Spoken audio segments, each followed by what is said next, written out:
Assalamualaikum warahmatullahi wabarakatuh. Dear brothers, sisters, and lovely guys, how are you? जैसा कि आपको पता है कि हम अकाउंट ओपनिंग फॉर्म से मुतल्लिक डिस्कस कर रहे थे कि अकाउंट ओपनिंग फॉर्म को फिल कैसे करना है। तो ये भी आम तौर पे लोग बहुत हिचकिचाते हैं फॉर्म फिल करने के लिए। इवन के पढ़े लिखे लोग भी तो वो फॉर्म को फिल करने के लिए हिचकिचा रहे होते हैं। हालांकि अकाउंट ओपनिंग फॉर्म इंतहाई सिंपल फॉर्म होता है बैंक के पास, और वो ज़्यादातर यही होता है कि बैंक ऑफिसर आपसे इन्फॉर्मेशन लेके उसको फीड कर रहा होता है। तो लिहाजा आप आराम से तसल्ली से अपनी इन्फॉर्मेशन देंगे।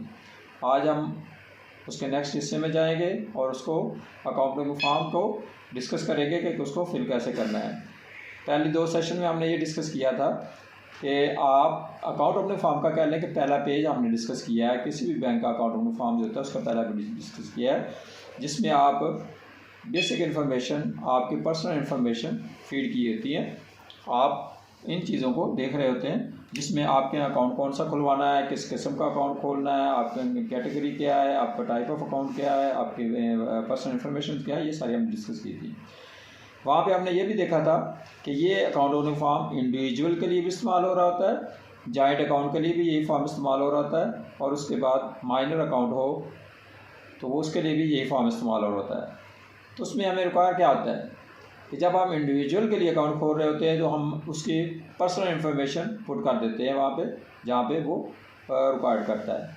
लेकिन जब आपके पास 2 या 2 से ज़्यादा लोग हों, फ़र्ज़ करें कि आप माइनर अकाउंट खोलने जा रहे हैं, तो उसके लिए क्या करेंगे आप? सबसे पहले आपने माइनर का जो बच्चा है, जो 18 ईयर से कम उम्र का है, उसके इन्फॉर्मेशन फिल करेंगे वहाँ पे।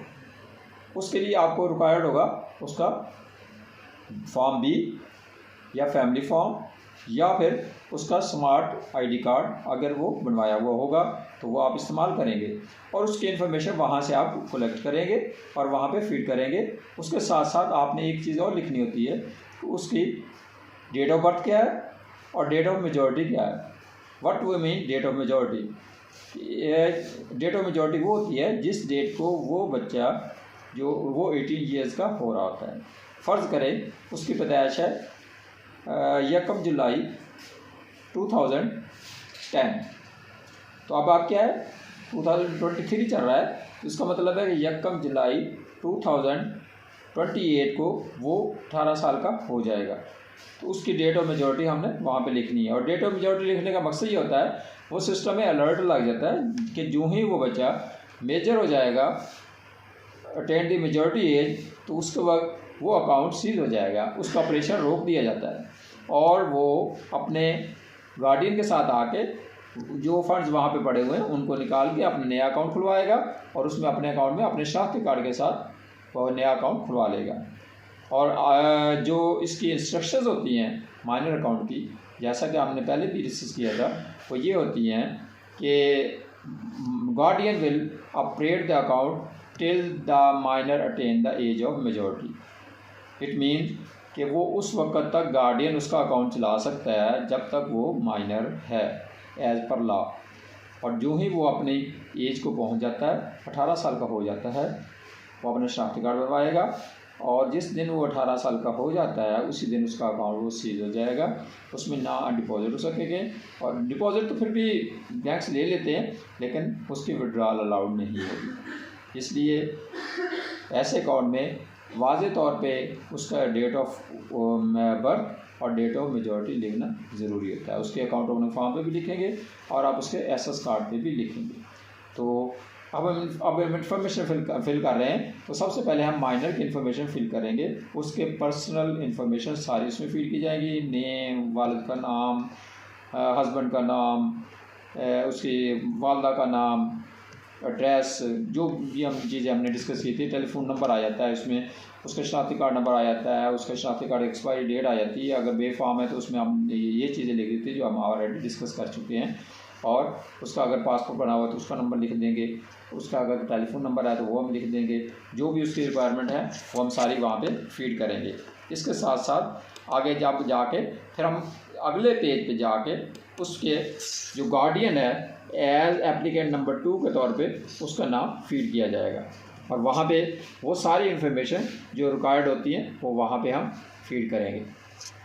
ये फीड करने के बाद अगले पेज पे जब हम आते हैं तो वहाँ पे हम उसका क्या कर रहे होते हैं, उसको डिस्कस कर रहे होते हैं कि ये कैटेगरी ऑफ अकाउंट कौन सा है, एप्लीकेंट, कैटेगरी ऑफ एप्लीकेंट कौन सा है। उसके बाद और क्या आ जाता है, फिर उसके बाद आ जाता है फिर हम उसकी ये जो भी क्यों अकाउंट खुलवा रहा है, कहाँ से फंड्स उसको आने हैं, किस किस्म के फंड्स आने हैं, ये सारी चीज़ें हम यहाँ पे फीड कर रहे होते हैं। फर्दर जब हम आगे जाएंगे तो वहाँ पे उसका नेक्स्ट ऑफ किन की इंफॉर्मेशन फीड की जाएगी।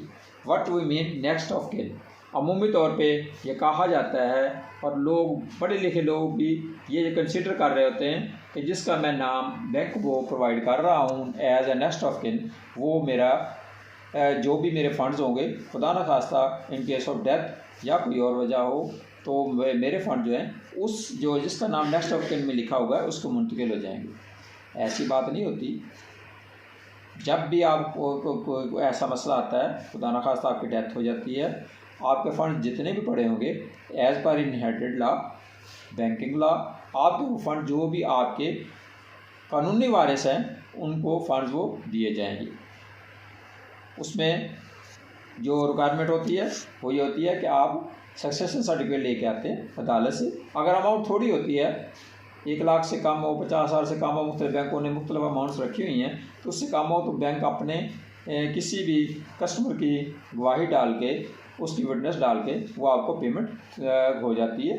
आपका रीजनल हेड आपको अप्रूवल दे देता है या आपका हेड ऑफिस अप्रूवल दे देता है, तो आप उसको उसकी पेमेंट दे देते हैं। अगर 1 लाख से ऊपर होता है, सक्सेशन सर्टिफिकेट की ज़रूरत होती है, तो वो आप बैंक अदालत आपको देगी और अदालत में जितने भी इनहेरिटेड जो हैं उसके वारसीन हैं वो सब जाएंगे, वहाँ पे अपना बयान रिकॉर्ड करवाएंगे और बयान रिकॉर्ड करवाने के बाद वो उनको बाकायदा उनके हिस्से क्या क्या उतनी अमाउंट किस किस की कितनी अमाउंट बनती है और क्या उसके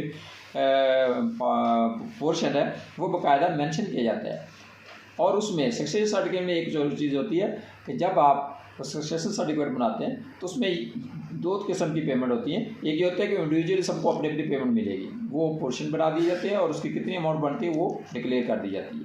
हाँ, अगर कोई प्रॉफिट वगैरह लगाओ तो उसी हिसाब से बैंक फिर उसको प्रोपोर्शनलिटी उनमें डिवाइड कर देता है। दूसरा ये होता है कि वो किसी एक को नॉमिनेट कर देते हैं अपने में से कि हम में से ये पर्सन जो है, हमारी वालदा है, हमारे बड़े भाई हैं, हमारी बड़ी सिस्टर है, कोई भी है, उसको नॉमिनेट कर दिया जाता है ताकि वो वहाँ की उसकी पेमेंट कलेक्ट कर सकता है। तो जैसा भी सक्सेशन सर्टिफिकेट आपके पास आएगा आप उसकी जेन्युइननेस कंफर्म करेंगे और उसके बाद उसकी पेमेंट उसके मुताबिक उनको दे देंगे। हाँ, अगर वहाँ पे कोई माइनर्स भी हैं, सक्सेशन सर्टिफिकेट में कुछ माइनर्स का भी जिक्र होगा, तो उनका ये होता है कि कोर्ट ऑर्डर करती है कि इनकी पेमेंट का क्या करना है, क्या उनके जो कानूनी तौर पर मुकर्रर किया गया उस पर पेमेंट देनी है सारी, या उनकी पेमेंट जो है बैंक में इंटैक्ट रहेगी जब तक वो बड़े नहीं हो जाते, मेजर की एज को नहीं पहुंच जाते उस वक्त तक। मकसद कहने का ये है कि आप जब भी सक्सेशन सर्टिफिकेट आपके पास आएगा, जो सक्सेशन सर्टिफिकेट बोल रहा है आपने उसी के मुताबिक उसकी पेमेंट का डिक्लेयर करनी है और सक्सेशन सर्टिफिकेट की कॉपी बैंक के पास मौजूद रहनी चाहिए फॉर ऑडिट पर्पज़। तो उसकी अप्रूवल का तरीक़ेकार बैंक ने दिया होता है कि रीजनल अप्रूव कर रहा है या हेड ऑफिस अप्रूवल दे रहा है, हेड ऑपरेशन अप्रूवल दे रहा है, जो भी बैंक के SOPs हों उसके मुताबिक उसकी अप्रूवल लेंगे और उसकी आप पेमेंट उनको कैसे करेंगे। Never ever the payment of deceased account be made through cash, all the times payment should be made through payment order। तो कैश में कभी पेमेंट नहीं करनी, उनको पे ऑर्डर बनेंगे, पेमेंट ऑर्डर बनने के बाद उनको हैंड ओवर किए जाएंगे। वो जो हर एक का अपना अपना अकाउंट अलग खुलवा लेगा। अगर ऑलरेडी उनका अकाउंट कहीं पे है तो उस अकाउंट को कंटिन्यू कर सकते हैं अपने अकाउंट। तो आप नेक्स्ट ऑफ किन पे हम बात कर रहे थे। नेक्स्ट ऑफ किन में उनका कोई फैमिली रिलेटिव, बहन, भाई, वालदा, वालिद, बेटा, बेटी, दादा, दादी, नाना, नानी, मतलब ब्लड रिलेशन में से किसी का नाम आप लिख देते हैं, उसका नाम आ जाता है, उसकी वल्दियत आ जाती है या हस्बैंड का नाम आ जाता है और उसके साथ साथ उसका शनाख्ती कार्ड नंबर वो भी आवाज़ ऑप्शनल होता है, उसका एड्रेस क्या है, उसका टेलीफोन नंबर क्या है, ये चीज़ें आप उसकी मेंशन करते हैं। तो आज का हमारा सेशन यहाँ तक है। नेक्स्ट अब हम इसकी फर्दर डिटेल डिस्कस करेंगे अगले सेशन में। तो आप हमारा सेशन ज़रूर सुनिएगा और कंटिन्यूसली सुनते रहें ताकि आपको बैंक्स के अकाउंट से मुतल्लिक मुकम्मल मालूमात फराहम हो सकें और आप इसके बारे में किसी किस्म का भी क्वेश्चन आपके जहन में आता है तो आप रेज़ कर सकते हैं, कमेंट बॉक्स में लिख सकते हैं। इस सेशन को आप शेयर कर सकते हैं, इसको सब्सक्राइब कर सकते हैं और लाइक करके फर्दर सेशन के लिए अपने तजावीज़ दे सकते हैं। Thank you. Fee Aman Allah.